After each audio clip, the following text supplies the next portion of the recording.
So I just picked up this 2000 watt converter from Harbor Freight yesterday.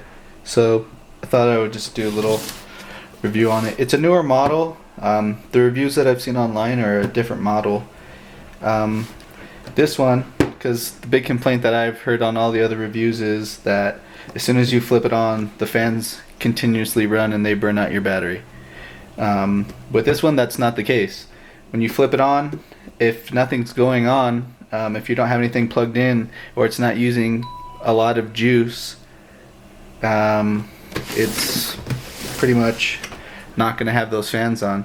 I had to kick on a 1000 watt or two 1000 watt shop lamps to get those fans to kick on.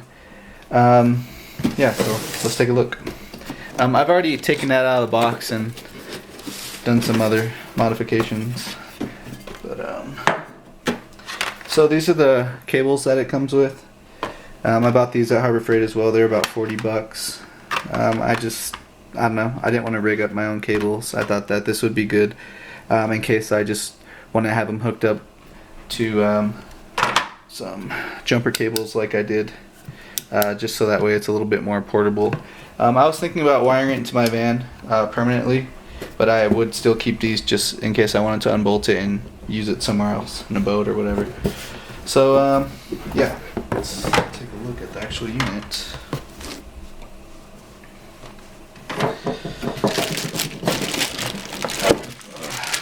It's a little bit smaller than an Xbox. It's, you know, the same. It's about as thick as an Xbox, but it's not as tall. It's just a little bit shorter. I'd say about two or 3 inches shorter. But it's really nice. It's really nice. You know, I read a lot of bad things online, but then I read a lot of good things online. So I thought I'd just give it a shot and see how it will work out for me. I'm just gonna be using this for camping. Also, I got it in case I need to use an appliance or a tool somewhere and I'm out in the middle of nowhere, just because of my job. But yeah, so as you can see, it has a nice USB, 3 plugs, and again, this power level, this doesn't tell you how much power is in your battery that you're using, because that's what I thought at first. I read the whole instruction manual front to back, every freaking word on it, and all it does is just tells you that this is power level. That's it. It just points to it and that's it. Yeah, so I had to actually hook something up with a decent amount of juice for it to register on here. When I hooked up a 500 watt shop lamp, it only used one of these bars and it only peaked up to like maybe about midway. I hooked up 2 and there was only about 2 or 3 bars. So I mean, this thing has a lot of juice. I read this one review where this guy was saying he had to hook it up to dual batteries to get it to kick on things. You know, I don't know, but personally, if the way that I'm gonna use it, I'm gonna run my car, just let it sit at idle, and then I'll use it. I would never just let it run and have my car off. For me personally, other people want to use this for solar setups or whatever. I'm not trying to do that. This is just for camping and for use, like I said, if I need it and I'm out in the middle of nowhere and I need some power. But yeah, I got a coupon from it, or I'm sorry, I got a coupon for it at Harbor Freight online. It was originally, I think, $150. The coupon that I had was $129.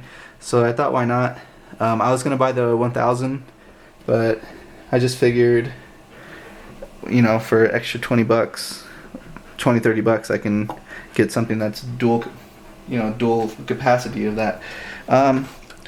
You know, the only thing that I really didn't like about it, and I really don't like to complain much because it's a really good unit, but you can't really tell now because I've covered it up with electrical tape, but there's these metal prongs sticking out and they're huge.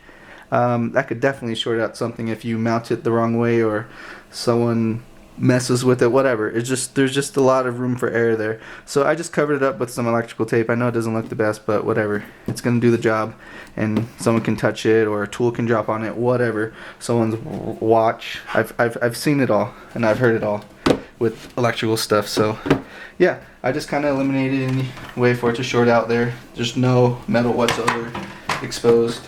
And as far as these, I had a pair of jumper cables, luckily, that were taking a dump on me, and I just connected it right to it. I just drilled it out and wrapped it up, like triple wrapped it, so there's no way these are ever gonna zap anybody. So yeah, we're gonna see how this goes. I will be hooking this up to a submersible pump to make a camp shower, and I'm talking about a freaking Tim Taylor camp shower, okay? Not this 5-gallon bucket or these little crappy submersible pumps. I'm talking about a 1 horsepower shower here, okay? In the wilderness. Not in the wilderness, but car camping. It's gonna be serious. So take a look at the other videos. Have a good one.